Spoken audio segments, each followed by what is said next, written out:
اهلا بيكم، عاملين ايه؟ وحشتونا جدا. صحيت الصبح بنتي بتقولي يا ماما السوشيال ميديا مقلوبه وانتي نايمه. ايه اللي حصل؟ قالت لي ترند الموسم، ترند رمضان، المكشكشه.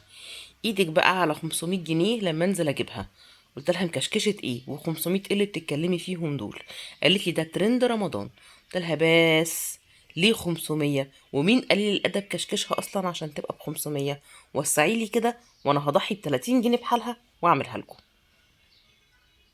عملتها لهم وطلع شكلها تحفة وطعمها تحفة. قال 500، قال 500 جنيه عشان خاطر بتاع كده وبتاع كده. تعالوا اوريكم انا عملتها ازاي وشوفوا شكلها ازاي. وحاجة تحفة من اولها لاخرها 30 جنيه بس. هطلع لكم حتة تشوفوها دلوقتي وتحكموا انتوا عليها. انا مبهورة بنفسي يا جماعة، ربنا يحفظني والله. شايفين شكلها عاملة ازاي؟ طعم وريحة، لا ولما بتبات كمان بتبقى أحلى وأحلى. هقول لكم عملتها ازاي بتكاتها وحركاتها. مش هتتخيلوا هي سهلة قد ايه. الأتراك دول عليهم حركات يا جماعة، حاجة وهم، حاجة رهيبة. تعالي بقى أقولك أنا عملتها ازاي. ال500 قال حلة كده حلوة على النار وهنزل فيها بلبن. أدينا نزلنا بكوباية، وادي الكوباية التانية، وادي 3 كوبايات لبن. كل ده على البارد، انا لسه ما شغلتش النار. وهنزل عليهم بالسكر. 3 كوبايات لبن عليهم 3 معالق سكر حلوين، وعليهم 3 معالق نشا كبار. يبقى 3 كوبايات لبن، 3 معالق سكر صغيرين، 3 معالق نشا كبار. ورشة او نص معلقة من فروتي برتقان، عصير البرتقان الجاهز اللي بيتباع بره في السوبر ماركت. وهقلب المكونات دي كلها على البارد بعد ما احط رشة فانيليا.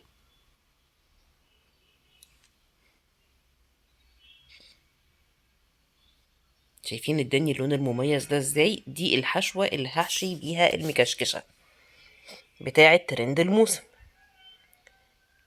لما المكونات تختلط مع بعضها هنزل بكيس من كريم شانتيه، كيس واحد بس، وهقلب لحد ما يدوب تماما في قلب الخليط بتاعي.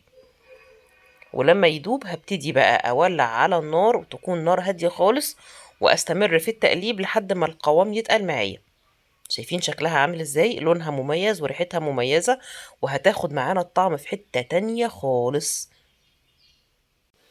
النار بقى تكون هادية خالص. هي بتطلع فقاعات قدامكم زي ما انتوا شايفين، لون وريحة مميزة. وعند الخطوة دي هحط قطعتين 2 من الزبدة الصفراء، وهقلب مع سخونة الخليط بتاعي اللي هحشي بيه. الزبدة هتسيح لوحدها، ساحة الزبدة تماما، وبلاقي كمان القوام تقل شوية معايا عن الأول.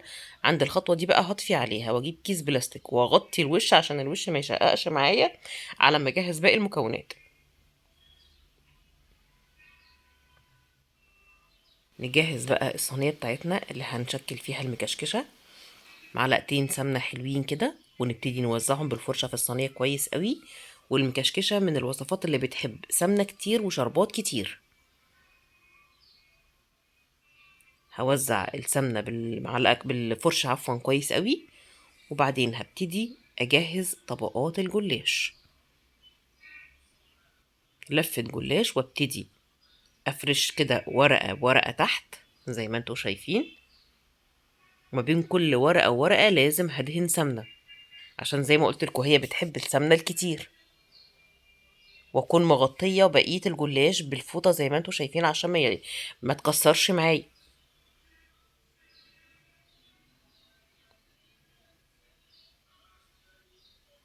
وارجع اخد ورقة تانية واحطها على الورقة الاولانية. ادي الورقة التانية ونرجع ندهن سمنة تاني. انا ماشية معاكم خطوة بخطوة علشان تشوفوها.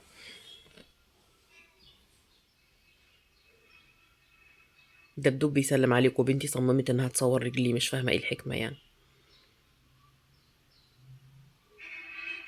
وارجع اكمل واحط ورقة تالتة لحد ما اخلص تقريبا نص لفة الجلاش بنفس الطريقة. ما بين كل ورقة وورقة برضو سمنة. حطيت نص لفة الجلاش، اجي بقى الخليط بتاعي الوش ما شققش معانا علشان مغطياه، اقلبه كويس وانزل بيه على الجلاش.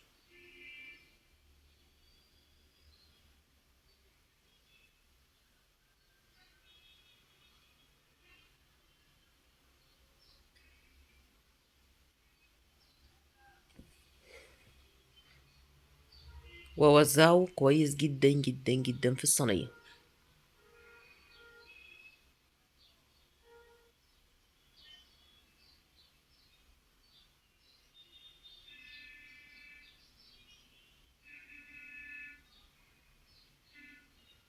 افرده كده بالسباتيولا علشان خاطر اوسعه على الصينية كلها.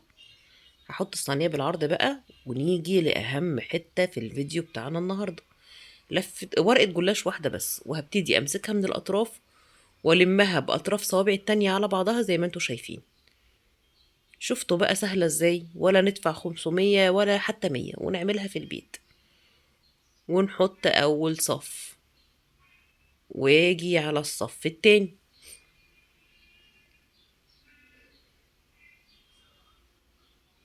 أسهل من كده مفيش. وافضل أكمل بنفس الطريقة، شايفين شكلها عامل ازاي، لحد ما أغطي طبقة الحشوة اللي تحت تماما. كده خلصتها. شايفين شكلها رهيب ازاي. هبتدي بقى اوزع سمنة على الوش من فوق، واكون مشغلة الفرن بتاعي على درجة حرارة عالية علشان ادخل الصينية والفرن سخن. اوزع السمنة بالطريقة اللي انتوا شايفينها دي. وزي ما قلت لكم ما تبقيش بخيلة في السمنة، الوصفة دي بتحب السمنة كتير. واحط عند الاطراف سمنة، وهي مش هنولع عليها من فوق، هي هتحمر لوحدها من فوق. وندخل الصينية بتاعتنا الفرن لحد ما تستوي. طب الحركة بتاعتي بقى، فستق الغلابة شوية سوداني حلوين، وهنحط عليهم لون أخضر.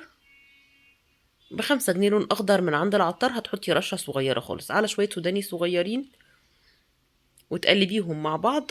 وتحطي نقطتين مية بالظبط عليهم، لو انت جايبة اللون بودر زي ما انا جايباه. لو جايبة اللون ليكويد او سائل مش هتحتاجي تحطي مية. شايفين؟ وتقلبيهم مع بعض. وفي طاسة كده على النار او في صينية في الفرن تحطيهم يتحمصوا.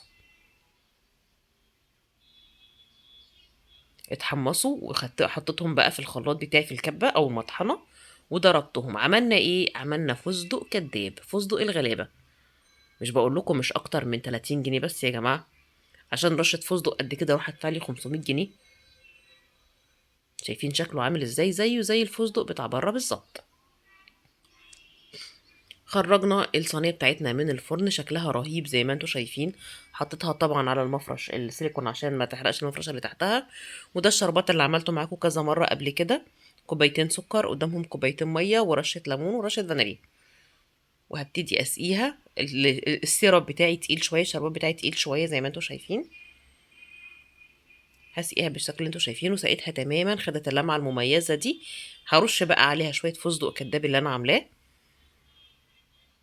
وده هيديلها شكل مميز، شكل تحفة. وبس، وكده عملنا المكشكشة. شكلها رهيب، طعمها رهيب، ريحتها رهيبة. انبهروا بيها والله فعلا. وحبيت اختم بيها رمضان معاكم بروايحه الحلوة والجميلة. كل سنة وانتم طيبين. تنعاد علينا وعليكم الأيام بألف خير يا رب إن شاء الله. واشوفكم دايما في أحسن حال.